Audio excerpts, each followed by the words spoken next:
Nous arrivons des quatre coins de l'horizon, nous voici dans sa maison, parce que notre Dieu, le puissant, l'origine et l'accomplissement de toutes choses, nous accueille, vous accueille dans cette maison pour que votre vie soit paisible et votre cœur soit épanoui. Nous nous rappelons, frères et sœurs en Christ, de la lettre de Paul aux Philippiens. La grâce et la paix sont avec vous, de la part de Dieu et de la part de Jésus-Christ, le Fils du Père, dans la paix, dans la vérité et dans l'amour. Bien-aimés, nous voici dans un temps de paix, d'écoute et de louange, un temps où, par l'Esprit de notre Seigneur, nous apprenons à vivre en communion avec lui. Et parce que cette joie d'être réunis et parce que nous voulons le remercier, nous devons, frères et sœurs, garder cette assurance qu'il est parmi nous, est avec nous. Je vous invite à vous asseoir.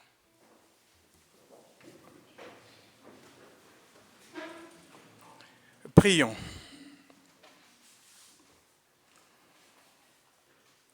Dieu notre Père, tu viens à nous dans la nouveauté et bien souvent, nous allons vers toi avec nos habitudes. Tu viens à nous dans la vérité et bien souvent, nous allons vers toi avec nos illusions. Tu viens à nous dans la sainteté et bien souvent, nous allons vers toi avec nos lâchetés. Donne-nous, Seigneur, la joie de découvrir ton chemin en Jésus-Christ ressuscité. Il nous conduit vers toi pour vivre par ton esprit l'amour qui défie les siècles. Amen.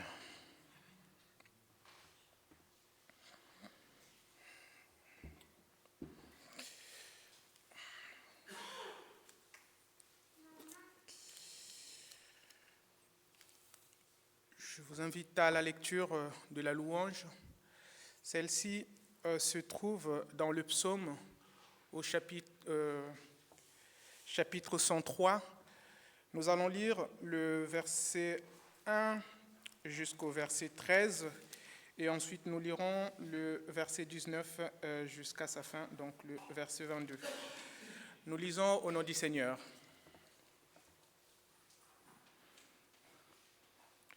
Je veux remercier le Seigneur. Je veux remercier le Dieu saint de tout mon cœur. Oui, je veux dire merci au Seigneur sans oublier un seul de ses bienfaits. Dans d'autres versions, on aurait lu « Mon âme bénit l'Éternel et n'oublie aucun de ses bienfaits. » C'est lui qui pardonne toutes mes fautes et guérit toutes mes maladies. Il arrache ma vie à la tombe, il me couvre d'amour et de tendresse. Il remplit de bienfaits mes vieux jours. Il me donne une nouvelle jeunesse et j'ai la force de l'aigle qui s'envole. Le Seigneur rend des jugements justes. Il fait justice aux gens sans défense. Il a découvert ses projets à Moïse et ses grandes actions au peuple d'Israël. Le Seigneur est rempli de tendresse et de pitié. Il est patient et plein d'amour. Il ne fait pas sans arrêt des reproches. Sa colère ne dure pas toujours. Il ne tient pas compte de nos péchés. Il ne nous punit pas comme nous le méritons. Son amour pour ceux qui le respectent est immense, immense comme le ciel au-dessus de la terre. Comme le soleil levant est loin du soleil couchant, il met nos fautes très loin de nous. Comme un père aime ses enfants, le Seigneur aime avec tendresse ceux qui le respectent. Et ensuite, nous lisons le verset 19. Le Seigneur a son siège dans le ciel. Son pouvoir royal s'étend sur le monde entier. Remerciez le Seigneur, vous, ses anges puissants. Vous accomplissez ses ordres et vous obéissez dès que vous entendez sa voix. Remerciez le Seigneur, vous, l'armée de ses serviteurs, qui faites ce qu'il désire. Vous qui l'a créé, remerciez le Seigneur partout où il est roi. Et moi, à mon tour, je dirai merci au Seigneur.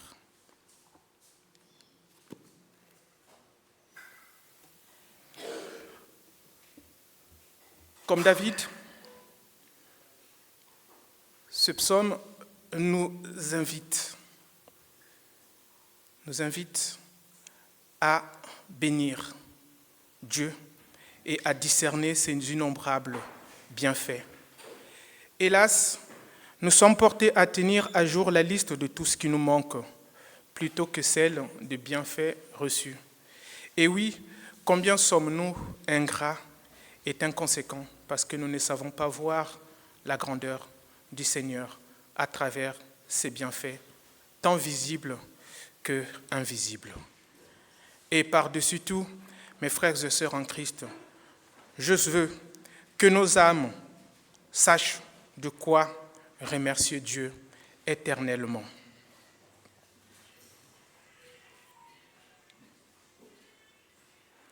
Et nous allons nous lever pour confesser la foi en lisant tous le symbole des apôtres qui va s'afficher.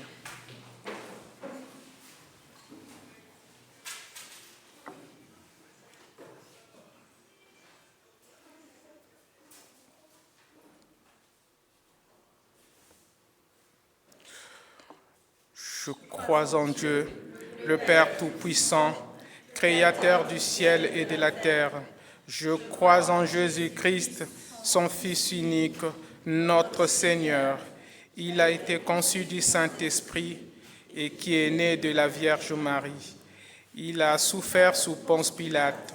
Il a été crucifié. Il est mort.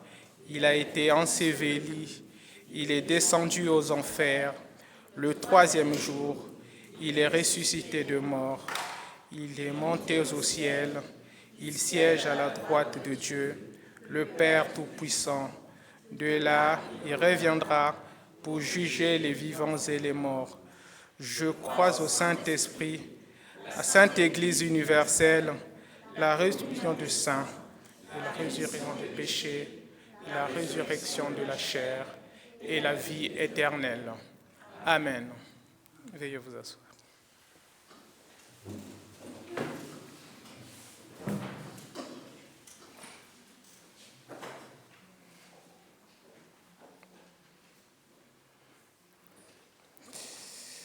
C'est le moment des annonces. Je pense qu'il n'y a pas grand-chose à dire, si ce n'est que c'est la période estivale, période pendant laquelle quasiment toutes nos activités sont à l'arrêt.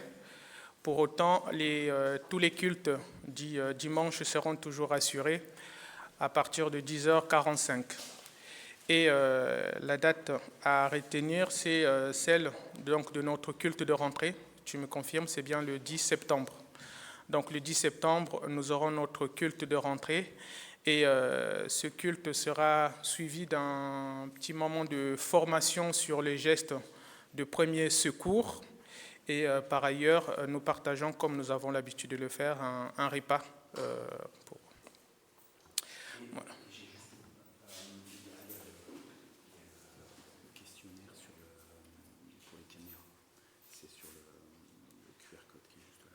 D'accord, ok. Voilà, donc autre information, nous avons été sollicités par les services municipaux pour l'installation des caméras de surveillance, aussi bien dans la ville, mais aussi et surtout proches des lieux de culte. Et effectivement, notre temple a été identifié et la mairie nous sollicite pour avoir notre accord, c'est ça, sur la possibilité d'installer une caméra de surveillance. C'est vraiment pour des raisons de sécurité qui le font. Pour autant, dans la mesure où il s'agit quand même de la protection des données et toutes les contraintes que cela génère, il y a un questionnaire qui est juste au fond du temple. Si vous pouvez, vous avez le temps, vous pouvez déjà répondre au questionnaire. Et pour d'autres questions, nous restons à votre disponibilité, à votre disposition, pour vous donner tous les renseignements nécessaires. Voilà. Et donc, à l'issue de ce questionnaire, on verra si nous prenons la décision d'accepter ou non l'installation de ces caméras de surveillance. Et donc, c'est le moment de l'offrande. Est-ce qu'on a des questions? Merci.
Tu veux lire?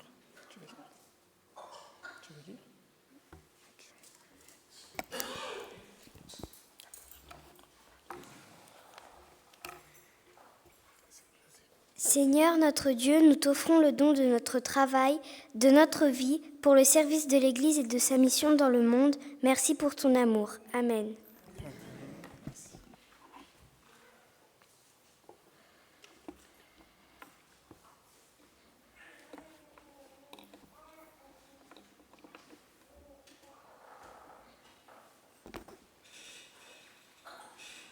Écoutons ce que Dieu veut de nous et nous donne la force de faire. C'est le prophète Ésaïe qui parle ainsi. Le Seigneur Dieu m'a enseigné ce que je dois dire pour que je sache avec quels mots je soutiendrai celui qui faiblit. Chaque matin, il me réveille, il me réapprend à écouter comme doivent écouter des disciples. Le Seigneur Dieu m'ouvre les oreilles et je ne lui résiste pas. Je ne recule pas. Le Seigneur Dieu me vient en aide. C'est pourquoi je ne m'avoue pas vaincu. L'amour de Dieu, frères et sœurs en Christ, nous invite à la repentance. D'un cœur humble et dans le silence, et c'est aussi cela, se rapprocher de Dieu, apprendre à suivre ses commandements, accepter qu'il est le chemin et la vérité, c'est aussi dire à Dieu la vérité et surtout savoir sonder et évaluer la vie passée et jeter aussi un coup d'œil sur le lendemain. Voilà pourquoi, d'un cœur humble et sincère et dans le silence, je vous invite à confesser devant Dieu nos péchés.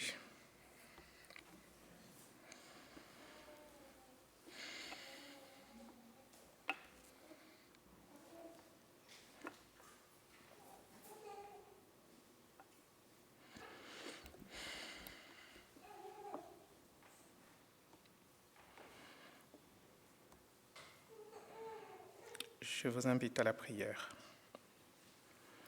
Seigneur Dieu, grand et redoutable, toi qui demeures fidèle à ton alliance et qui uses de miséricorde à l'égard de ceux qui t'aiment et observent ta vouloir. Nous avons péché, nous avons fait le mal, nous avons été méchants et rebelles, et nous nous sommes détournés de tes commandements. À toi, Seigneur, appartient la justice, à nous, la honte et la confusion.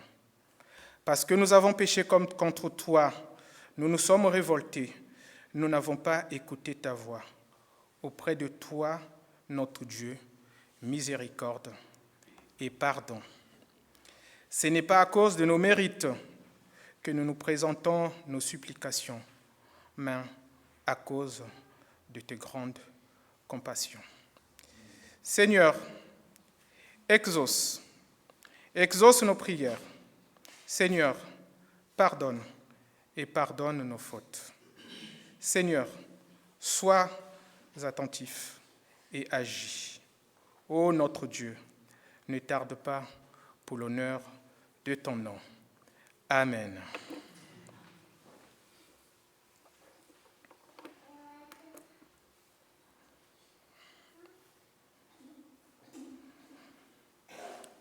Je verserai sur vous l'eau pure qui vous purifiera, dit le Seigneur. Oui, je vous purifierai de toutes vos souillures et de toute votre idolâtrie.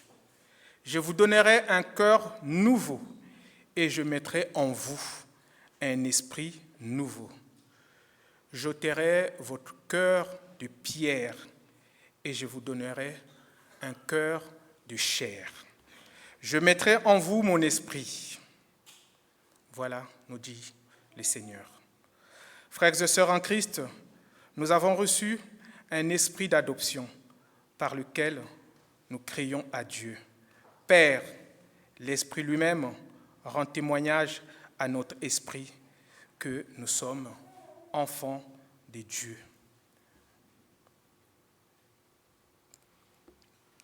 Et donc nous allons nous lever pour chanter sa reconnaissance.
Nous restons debout pour le deuxième chant.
Veuillez vous asseoir.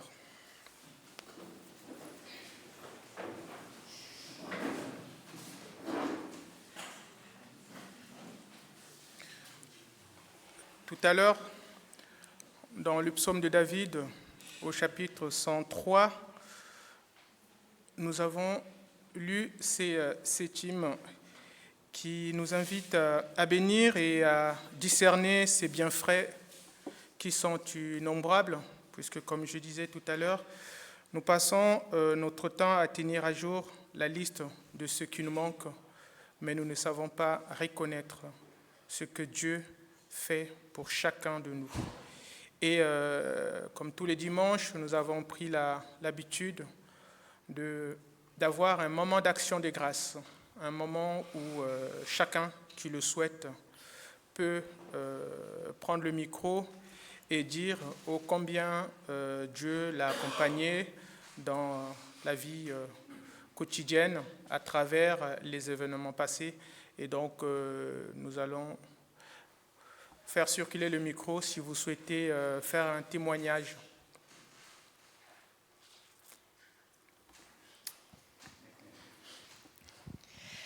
Voilà, eh bien, je voulais remercier le Seigneur, d'abord parce que mon papa est là avec nous.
Donc, toutes nos prières sont entendues, même si quelquefois ça met du temps.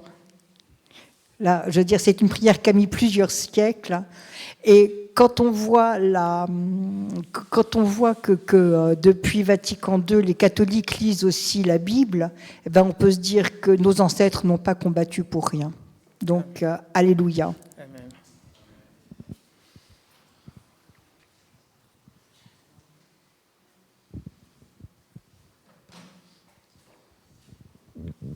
Alors, je veux juste dire merci et rendre grâce à notre Dieu suite au retour de notre fils Joyce, qui est de retour depuis hier à la maison.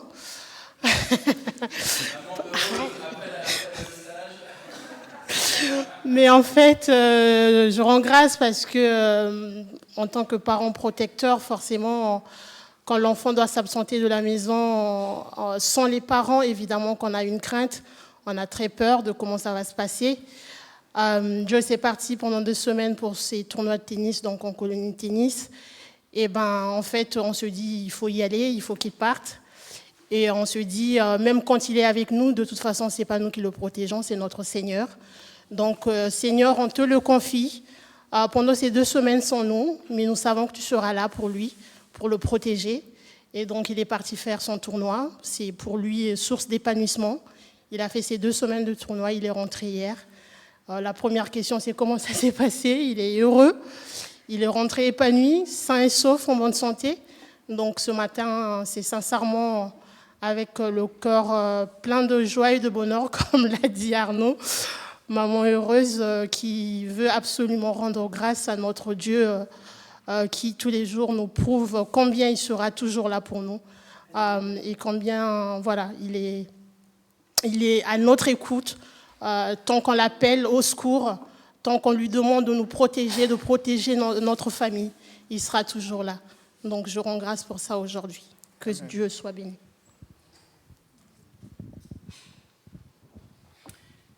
Je vais prendre la parole, mais j'ai un micro devant moi.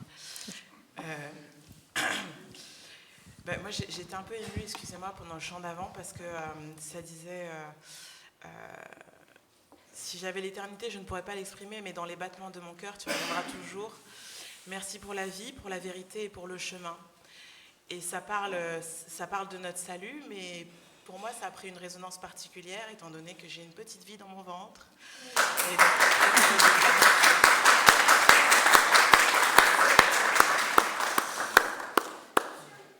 je pense qu'il faut que Max et Georgiana ils viennent devant aussi, même si Chérie est timide, juste pour qu'on vous félicite aussi.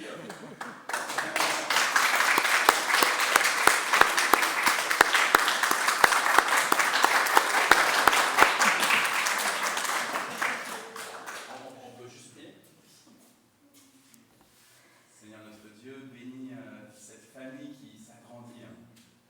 On te prie pour Georgiana qui va devenir grande sœur. On te prie pour cette petite fille qui grandit dans le ventre de Sonia.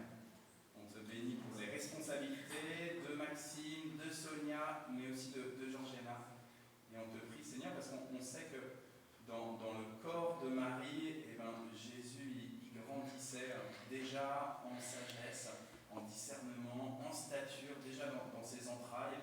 Et donc on te prie pour cette petite fille, Seigneur, que tu tisses toi-même et que tu appelles à des projets particuliers de bénédiction. Alléluia, Seigneur, béni sois-tu. Amen. je tiens à préciser que Arnaud a prophétisé 2 fois, ce serait une fille. Je sais pas.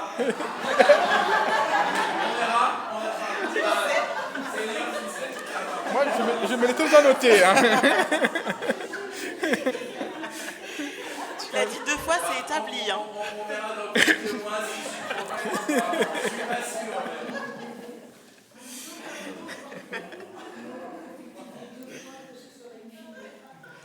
C'est bon? Ok, très bien. Vous verrez si je me plante. Okay. Bon, très bien. Et donc, je vais laisser la parole à Arnaud pour la lecture biblique et la prédication.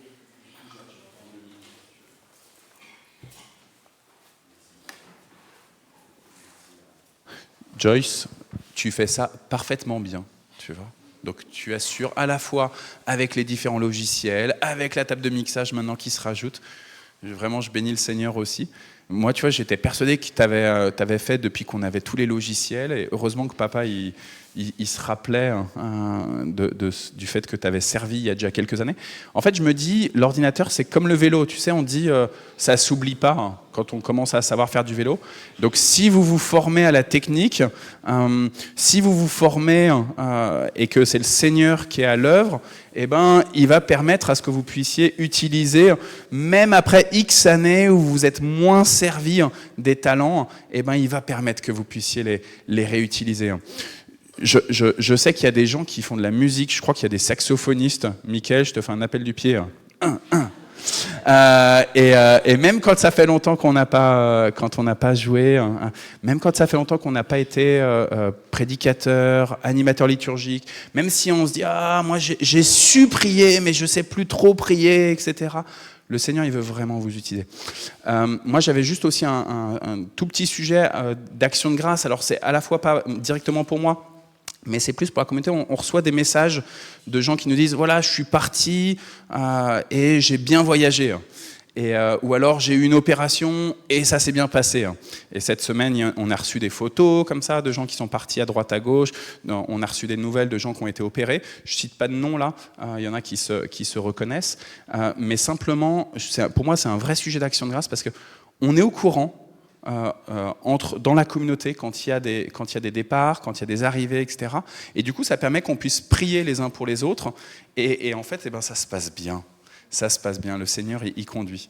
Et voilà, donc le Seigneur garde ton départ, garde ton arrivée. Peut-être que tu n'as pas encore pris de vacances, peut-être que tu vas les prendre un peu plus tard. N'hésite pas à le dire aux frères et aux sœurs de la paroisse. Il n'y a pas obligé que toute la communauté le sache, mais dis-le à des frères et des sœurs, et ils vont prier pour toi, même s'ils ne prient pas directement dans le culte, ils vont prier pour toi. Fabienne, je te salue juste, je suis trop content que tu sois là. Malo, Laurence, je suis content que tu aies ramené Fabi avec toi. Je viens de voir, pardon, désolé, je vous affiche.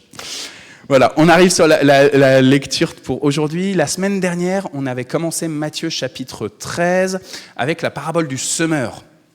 Et donc là, on va poursuivre avec 3 paraboles. Autant la parabole du semeur, Jésus ne dit pas « voici à quoi ressemble le royaume de Dieu », autant là, les 3 paraboles, Jésus va commencer en disant « voici à quoi ressemble le royaume des cieux ».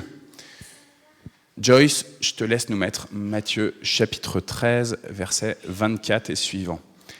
Jésus utilise pour eux une comparaison, une parabole. Le royaume des cieux ressemble à ceci: un homme a semé du bon grain dans son champ. Une nuit, pendant que tout le monde dort, son ennemi arrive et il sème de la mauvaise herbe au milieu du bon grain. Et puis, il s'en va. Les plantes poussent, elles produisent les épis et la mauvaise herbe paraît aussi. Les serviteurs vont dire au propriétaire: « Maître, tu as semé du bon grain dans ton champ, n'est-ce pas ? D'où vient donc cette mauvaise herbe ?» Il leur répond: « C'est un ennemi qui a fait cela. » Les serviteurs lui disent: « Est-ce que tu veux que nous allions enlever la mauvaise herbe ?» Et le propriétaire leur dit: « Non. En enlevant la mauvaise herbe, vous risquez d'arracher aussi les épis. Laissez tout pousser ensemble jusqu'à la récolte, et au moment de la récolte, je dirai aux ouvriers: enlevez d'abord la mauvaise herbe, faites des tas pour la brûler. Ensuite, ramassez les épis, mettez la récolte dans mon grenier. » Jésus utilise pour eux une autre comparaison. Le royaume des cieux ressemble à ceci: un homme a pris une graine de moutarde pour la semer dans son champ. C'est la plus petite de toutes les graines. Mais quand elle a poussé, c'est la plus grande des plantes. Elle devient un arbre et les oiseaux viennent faire leur nid dans ses branches. Et puis, 3e comparaison, Jésus utilise pour eux une autre comparaison. Le royaume des cieux ressemble à ceci: une femme prend de la levure et la mélange à 25 kilos de farine et toute la pâte lève. Tout cela, Jésus le dit aux foules avec des comparaisons, des paraboles. Il leur parle toujours avec des comparaisons pour réaliser ce que le prophète annonçait. Je leur parlerai avec des comparaisons.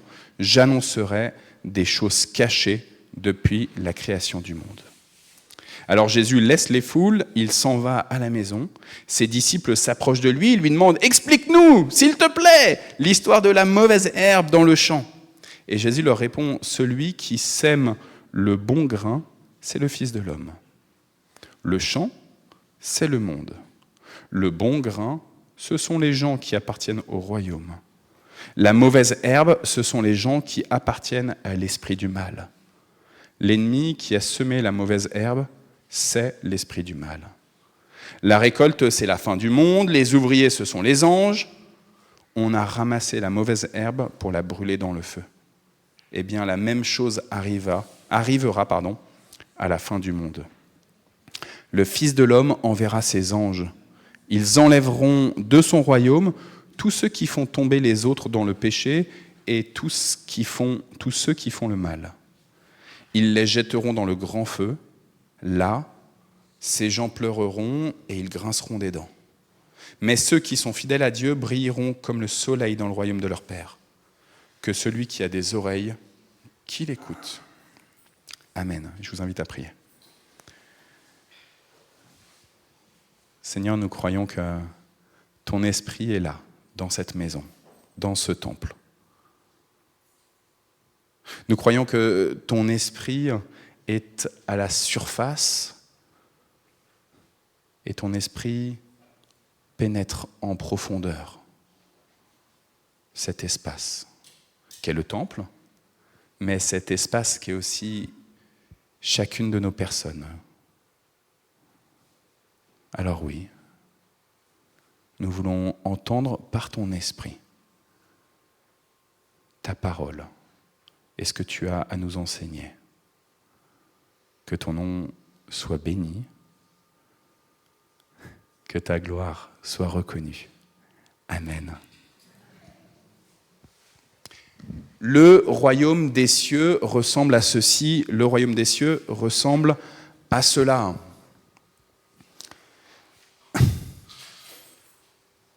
C'est quoi l'Église ? C'est quoi être chrétien aujourd'hui ?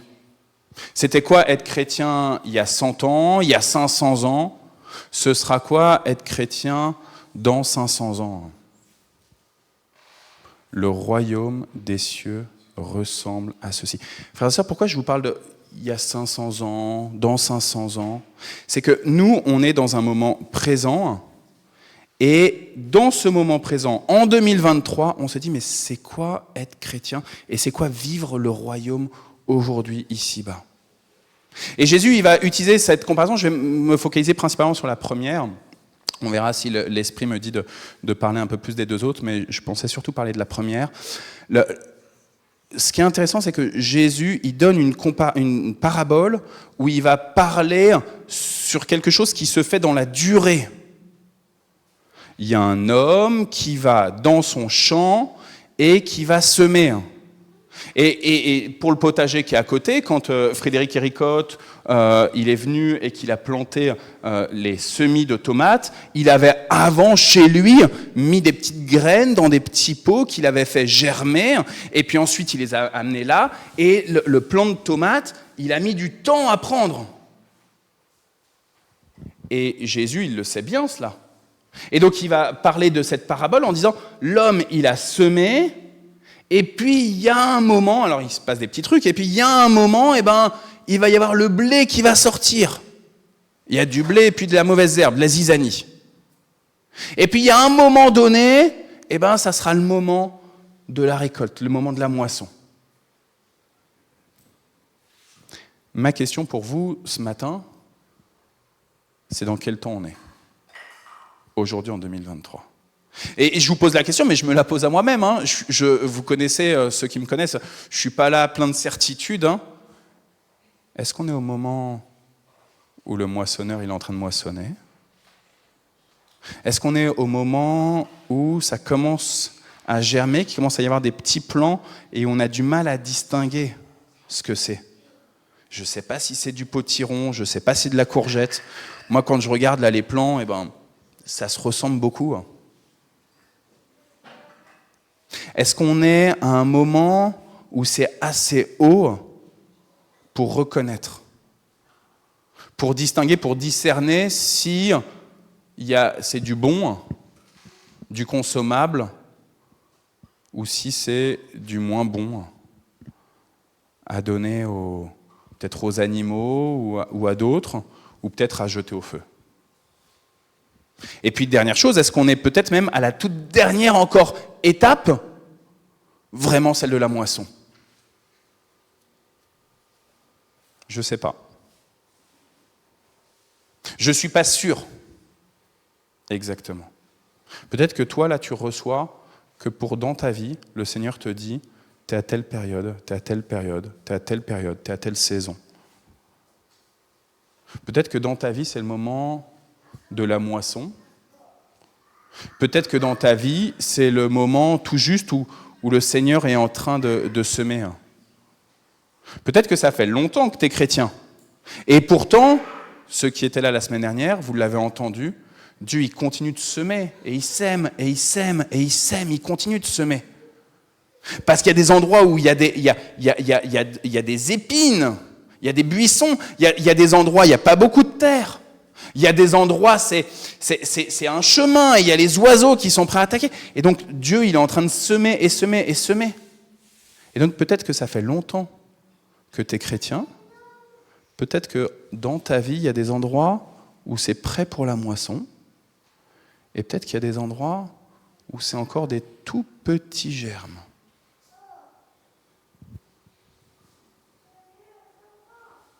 Seul toi, dans ta relation à Dieu, dans ta prière avec le Seigneur, tu peux lui dire, ok, où est-ce que j'en suis ? À quelle saison, aujourd'hui en 2023, j'en suis ? Et qu'est-ce qui se passe dans 100 ans, dans 50 ans, dans 10 ans ?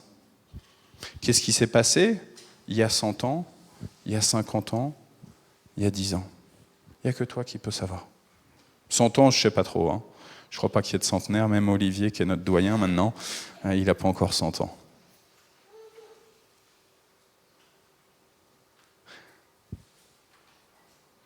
Deuxième réflexion. Noël, tu nous as dit tout à l'heure dans l'Action de grâce que ce matin, tu as lutté pendant le tour de la Bible en 260 jours. Pour ceux qui ne savent pas, là-bas, derrière Joyce, à côté de Stephen, il y a un panneau avec marqué le tour de la Bible en 260 jours. Depuis le 2 janvier, donc tous les jours, on écoute la Bible en continu, avec des passages en parallèle de l'Ancien Testament et des passages du Nouveau. Et on avance comme ça, et on écoute le matin à 6h40, mais on peut aussi écouter à 12h40, et on peut aussi écouter à 21h40, c'est les mêmes lectures chaque jour, et on avance tranquillement, et normalement, mi-septembre, le 18 septembre, on aura terminé, on aura lu toute la Bible, on aura écouté toute la Bible, et c'est merveilleux. Et donc tu disais que tu as galéré ce matin, tu t'es endormi. Et bien là, dans l'histoire que Jésus nous raconte, il y a aussi des gens qui s'endorment. Dieu, il sème dans son champ, il sème dans ta vie, et il y a des moments, il est dit là dans le texte, des gens dorment. On ne sait pas qui ils sont, hein. Il n'est pas précisé que ce sont les ouvriers, il n'est pas précisé que ce sont les disciples qui sont prêts à aller enlever tout de suite la zizanie, la mauvaise herbe. Il y a des gens qui dorment. Il y a des moments de ta vie, peut-être que c'est une saison en ce moment d'ailleurs, où tu es un peu en train de dormir. On pourrait dire, réveille-moi Seigneur. Je veux me réveiller, je veux lutter. Parce que le méchant, quand je dors, il peut entrer dans la maison. Mon fils Jonas, il a un peu peur le soir, alors là il n'est pas là, mais il vérifie toujours que la porte est bien fermée à clé. Il a un peu peur qu'il y ait quelqu'un de l'extérieur qui vienne pendant la nuit. Et sache juste que ton sommeil, il dure de longues heures, ou qui ne dure pas beaucoup de temps. Ta dépression, elle est longue ou elle est courte. Eh bien, le malin, il sème sa zizanie. Il est là, et il est aux aguets, et il est plus rapide que toi. Il est beaucoup plus rapide que toi. Et donc même si tu dis « Seigneur, Seigneur, vite, vite, que je me réveille, que je me réveille !» Il y a déjà, je te le dis, hein, il y a déjà eu de la mauvaise herbe qui a été semée. Alors Seigneur, débarrasse-moi de cette mauvaise herbe. Et qu'est-ce qu'ils disent ? Alors, je voulais juste vous dire ça, ouais. Première chose, le temps de l'endormissement, il est limité. Même si tu ne demandes pas à Dieu de te réveiller, il va te réveiller. Là, ils se réveillent, les gens. Les gens qui sont autour du propriétaire, du semeur, ils se réveillent. Et donc là, ils sont identifiés d'un seul coup, et ils disent à Dieu, ils disent au propriétaire, on le voit là, qu'il y a eu de la mauvaise herbe. Est-ce que c'est pas toi qui as semé de la mauvaise herbe ? C'est pas toi qui as fait le mal. Il y a des fois dans votre vie, hein, moi je me le dis des fois à Dieu. Mais pourquoi il y a le mal ? C'est toi qui as mis le mal, Seigneur ? C'est toi qui permets le mal ? Je ne suis pas très au clair. Hein. Qu'est-ce que Dieu permet pas, etc. Et ils disent à Dieu, est-ce que tu veux, au propriétaire, est-ce que tu veux qu'on enlève la mauvaise herbe ? Et c'est légitime de poser cette question-là. Pourquoi c'est légitime ? Parce que c'est des travailleurs. C'est important de demander à votre N+1 quelles sont les tâches à accomplir. C'est important de demander à celui qui a tout créé, c'est quoi notre boulot? Parce que sinon, on se tourne les pouces. On fait du Rubik's Cube toute la journée. Les filles, j'ai parlé de Rubik's Cube tout à l'heure. Vraiment, je vous incite à faire du Rubik's Cube, c'est rigolo. Est-ce que tu veux qu'on enlève la mauvaise herbe? Et en fait, vous voyez, la difficulté, et après on va quand même expliquer, dans l'explication de la parabole, Jésus, il n'est pas en train juste de parler de votre corps à vous, du champ que vous êtes entre les mains de Dieu, entre les mains du propriétaire, du semeur, mais il parle du monde entier. Mais on a une tentation de dire « je veux moi-même enlever la mauvaise herbe ». Dans le monde entier, mais même en fait dans ma propre vie. Vous savez, il y a des fois on a des tentations, on a des péchés, et on dit je vais y arriver. Je vais lutter contre mon péché. Avec toutes mes forces, avec toutes mes convictions, je vais y aller. Je suis plus fort que mon péché, parce que celui qui est en moi, il est plus fort que mon péché. Et j'y vais, quoi. Je vais m'atteler, c'est la guerre, je vais arracher. Mais le péché, il est puissant.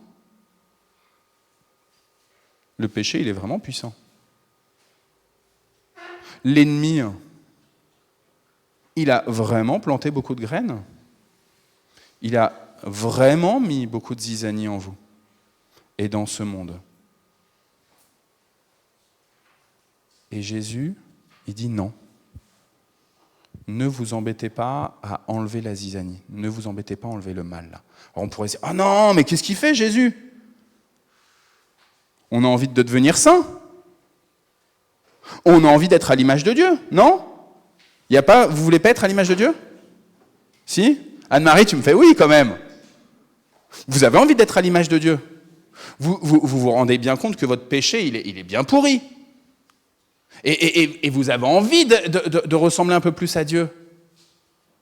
Non? Je vous questionne, vraiment. Et Jésus dit, il y aura un moment, c'est le moment de la moisson, et le péché, il sera enlevé. Alors, je vous ai dit tout à l'heure, dans le temps, on est où? Est-ce que c'est dans le moment du jugement, dans 150 ans, dans 1000 ans, dans 10 000 ans, que la zizanie, elle va être ôtée de vous? Je pense que c'est plus complexe. Je pense que la moisson, elle est déjà en ce moment.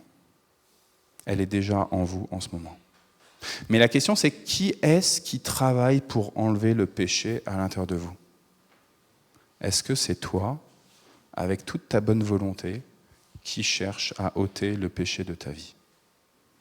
Si c'est toi qui le cherches, mon frère, ma sœur, je suis désolé de te le dire. Je suis pessimiste, certainement, et peut-être que je te plombe l'ambiance là, mais tu ne vas pas y arriver.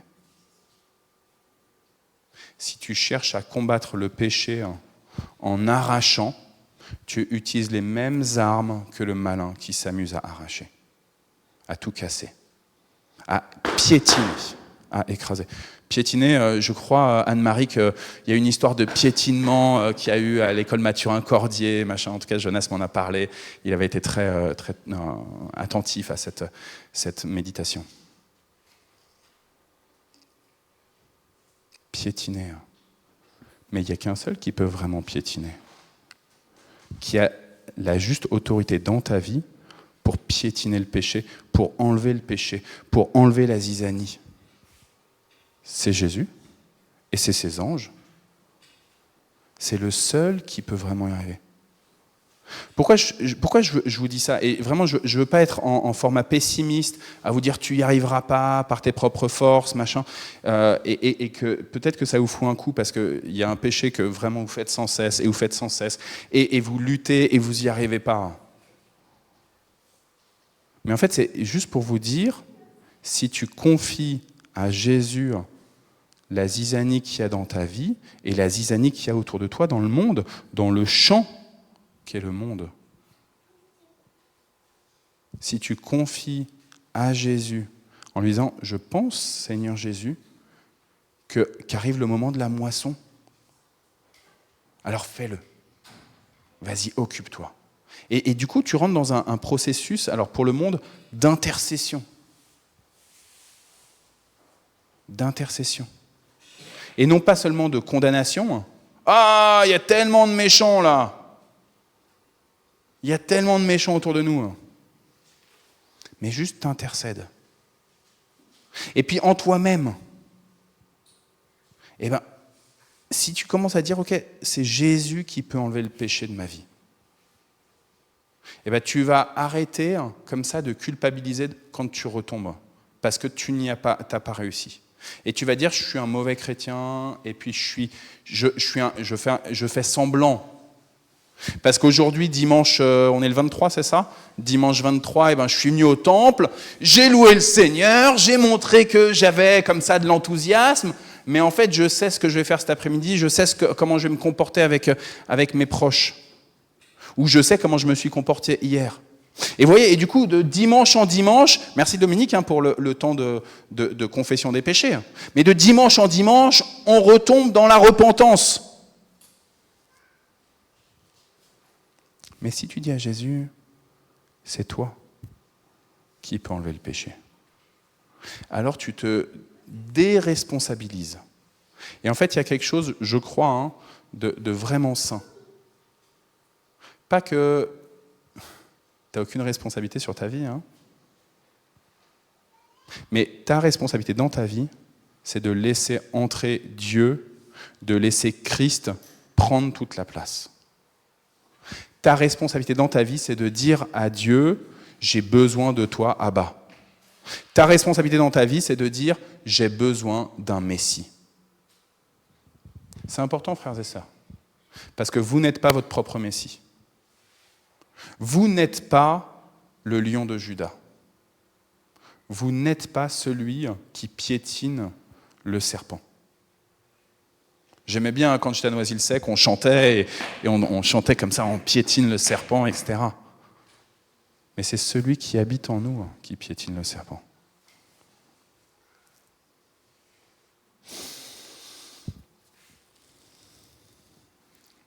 Il y a juste quand même cette parabole que Jésus rajoute aussi. Alors il y a la graine de moutarde, mais il y a cette histoire de levain. Un petit peu de levain peut faire lever beaucoup de pâtes. Ça, c'est un encouragement pour vous, mes frères et mes sœurs. Dieu, il a mis du levain en vous. Christ, il est le petit levain qu'il y a dans ta vie. Et peut-être que tu te dis, ouais, je lis pas assez ma Bible, je prie pas, je m'endors quand je lis ma Bible. Moi, ça m'arrive souvent de m'endormir quand je lis la Bible. Moi, vraiment, ça m'arrive souvent. Pourtant, je suis pasteur, mais ça m'arrive souvent, je confesse devant vous, ça m'arrive souvent de m'endormir en lisant la Bible. Je prie pas assez, je lis pas assez ma Bible, je vais pas assez le dimanche au culte, j'agis pas parfaitement comme chrétien, je suis dans des faux semblants, etc. Et Jésus, il utilise cette comparaison. Une femme qui prend un petit peu de levain, elle peut faire lever beaucoup de pâtes. On avait un frère ici dans l'église qui a une boulangerie à côté de Vernon, et Rémi, il s'appelle, et Rémi, il n'utilise pas de la levure chimique ou de la levure de boulanger, il fait du levain naturel. Et il m'avait expliqué, c'est un ami, Rémi, et il m'avait expliqué qu'en fait, son levain naturel, en fait, c'est les restes de la pâte de la veille ou de l'avant-veille. Et bien Jésus, il est ce petit levain-là qui est en toi. Si tu lui dis, vas-y, fais lever la pâte, étends ton royaume en moi, permets qu'il y ait des endroits où il y ait des petits germes de ton royaume, des épis. Parce que je crois que je suis appelé à produire une belle récolte. Pas pour moi-même. Le champ, il ne se produit pas pour lui-même, il produit pour les autres. Et je crois que je suis appelé à avoir des beaux épis, des belles grappes, toutes sortes de produits. Je vous ouvre juste une parenthèse, c'est assez drôle en ce moment, parce que quand on a fait des plantations, dans le potager, bon c'est dans le potager, mais on a mis dans les balconnières aussi, on a pris du compost. D'ailleurs, s'il y en a qui ne participent pas au projet compost, allez-y, c'est chouette, on a des composteurs, on met ensemble. Et donc on a pris du compost, on a mélangé avec de la terre, et on a rempli dans les balconnières, on a rempli de l'autre côté, etc. Et en fait, c'est extraordinaire, parce qu'il y a des plantes qui sortent, qui ne sont pas celles qu'on avait plantées. On a mis, par exemple, juste des fleurs, et il y a des tournesols qui poussent à côté. Je ne sais pas jusqu'où ça va pousser, les tournesols, là-bas, au niveau des isbas. Il y a un endroit, il y a des feuilles de potiron ou de courgettes qui sont en train de commencer à sortir. Et bien, dans ta vie, Dieu, il veut faire germer beaucoup, beaucoup de fruits. Beaucoup de belles plantes. Il veut faire germer des graines comme ça pour qu'elles produisent. Et qu'ensuite, ça vienne bousculer, interroger, rendre joyeux ceux qui verront ça. Un peu de levain fait lever toute la pâte. Mon frère, ma sœur, tu appartiens déjà à Jésus. Dis-lui juste, continue ton royaume en moi, parce que j'aspire à produire du fruit pour les autres, parce que je suis appelé à bénir le monde par le nom de Jésus-Christ. Amen.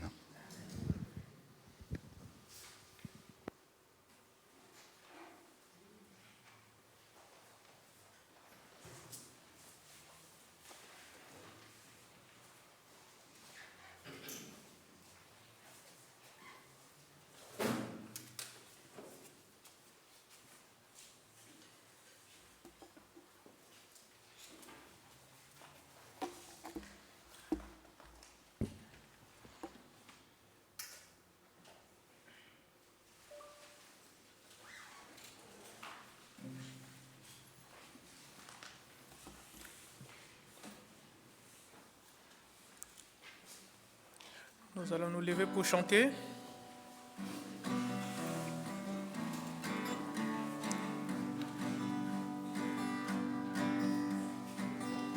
C'est vers toi que je me tourne, je veux marcher dans tes voies. J'élève mes mains pour te rencontrer, mon cœur désire te chanter. Pour bénir et célébrer ton saint nom, car tu es fidèle et bon. Seigneur, oh Seigneur, je veux te donner. Seigneur, oh Seigneur, ma vie à jamais. Mes yeux contemplent ta gloire, ma vie ranime ma foi. Ta paix et ta joie inondent mon cœur, toi seul fais tout mon bonheur. Je veux proclamer que tu es celui qui chaque jour nous bénit. Seigneur, oh Seigneur, je veux partager. Seigneur, oh Seigneur, ton éternité.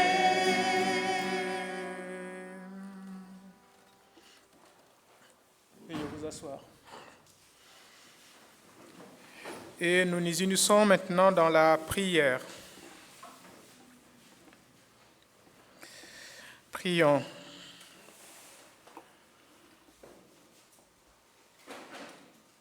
Béni sois-tu, Seigneur Dieu, de ce que ton amour ne s'est pas laissé arrêter par la dureté de nos cœurs ou par notre infidélité. Ne nous retire pas ta grâce, mais renouvelle-la sur ton Église, afin que ton règne avance parmi nous. Remplis, Seigneur, les serviteurs de ton évangile, de l'esprit de vérité, d'amour et de puissance, pour qu'ils annoncent ton salut avec joie et en témoignent avec la droiture de leur vie. Par ta parole, Seigneur, enracine la foi dans nos cœurs, afin que nous marchions, nous aussi, devant toi, dans la crainte de ton nom. Réveille, Seigneur, ceux qui sont assoupis dans une sécurité trompeuse. Fais revivre ceux qui sont morts spirituellement. Fortifie les faibles et console ceux qui sont dans la tristesse. Donne la victoire à ceux qui combattent pour ton nom. Couvre de la protection, Seigneur, ceux qui te sont restés fidèles. Achève enfin en nous tous l'œuvre que tu as commencée. Et lorsque ton Fils reviendra avec puissance et grande gloire, lorsque toutes les nations seront rassemblées devant ton trône, qu'en ce jour-là, Seigneur, ils nous reconnaissent pour siens et nous accueillent dans ton royaume éternel où tu seras tout en tous. Et ensemble, d'une même voix, nous disons cette prière que tu nous as apprise. Notre Père qui es aux cieux, que ton règne soit sanctifié, que ton règne vienne, que ta volonté soit faite sur la terre comme au ciel. Donne-nous aujourd'hui notre pain de ce jour. Pardonne-nous nos offenses, comme nous pardonnons aussi à ceux qui nous ont offensés. Et ne nous laisse pas entrer en tentation, mais délivre-nous du mal, car c'est à toi qu'appartiennent le règne, la puissance et la gloire pour les siècles des siècles. Amen. Nous allons nous lever pour recevoir la bénédiction.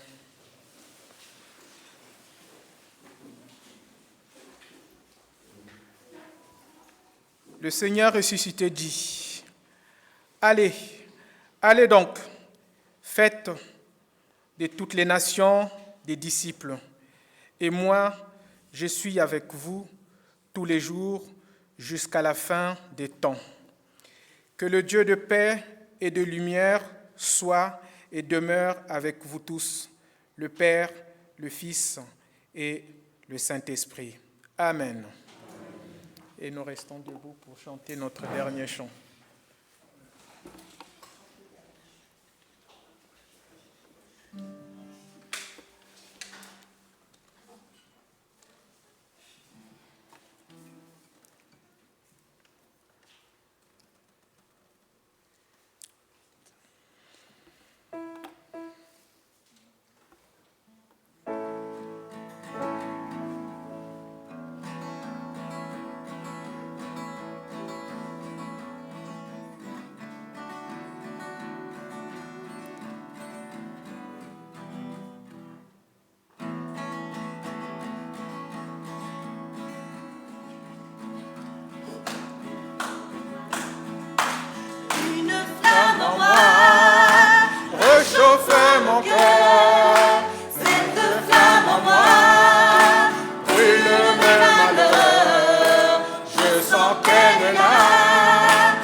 À mes voisins que cette lumière enfin vient vibrer en